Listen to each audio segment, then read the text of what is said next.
this hurts. Nothing to see here, please. Here we are, the ninth film of the series, and the first post-Rock film because Vin Diesel was beefing with Dwayne over 5, 6, 7, and 8. So we gotta go with Plan B. We gotta go with someone who can replace The Rock, who can be that person. But who? Wait a minute. I know the man, and I think his name is Boobies. Yeah, it's John Cena. We got John Cena as Vin Diesel's long-lost brother, because why the hell not? And you may ask, Mac, how did that work out? Well, not the best outcome. That shit is a two-pack of ass. The fuck are you talking about? That shit stinks. I've said it for years, but I'll say it louder for the peeps in the back. Furious 7 should have been the last ride / last film. You know what I'm saying?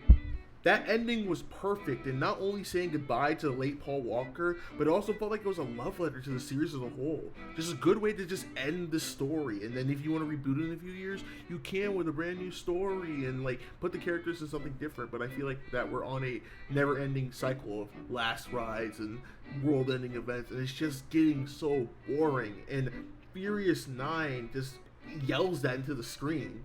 And even though I liked Fate of the Furious, like Fast 9, I just don't know about this franchise anymore. I'm not saying F9 is like a terrible film. It's just okay.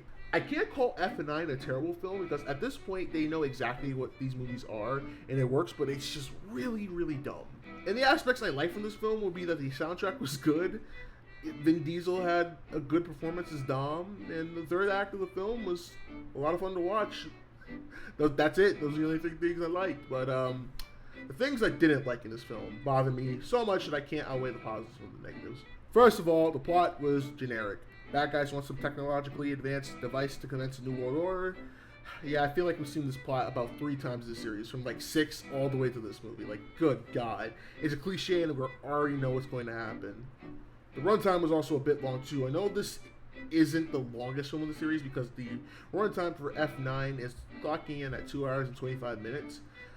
But there are times in the film, especially in the first 2 acts, where they seemingly are like dragging along with their stuff and it's just trying to jump exposition to the audience, and it just felt contrived and so boring. Cut some of the film and you're looking at maybe an hour and 55-minute runtime, and that's not bad. I don't need a Fast and Furious movie to be 2 hours long. That is ridiculous.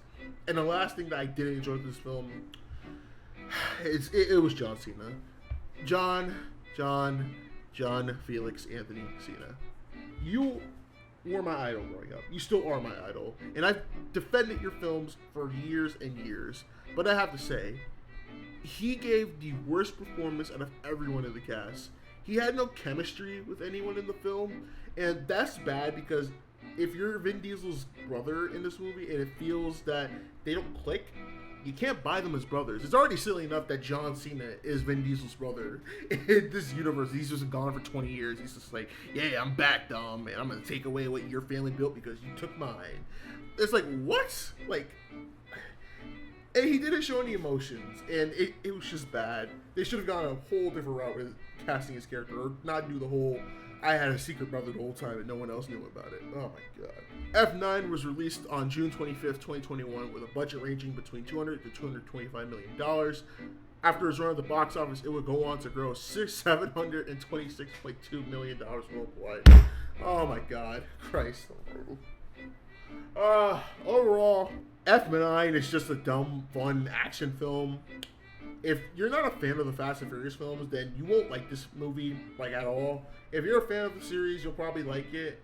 But if you like dumb action movies, I'd probably say give F9 a watch. And I can say for certain that this is the Fast film that jumped the shark, and that's saying something. And after this, I'm finally going to be done and review Fast X. And oh boy, that's going to be a fun one. But for now, I'm going to give Fast and Furious 9 a 5.5 out of 10. So let me know down in the comments below, did you enjoy F9 when you saw it in theaters? Are you excited for the future of the series if I say this with a straight face? Let me know down in the comments below, and I'll see you guys in the next video. Peace. This is fun! Hello.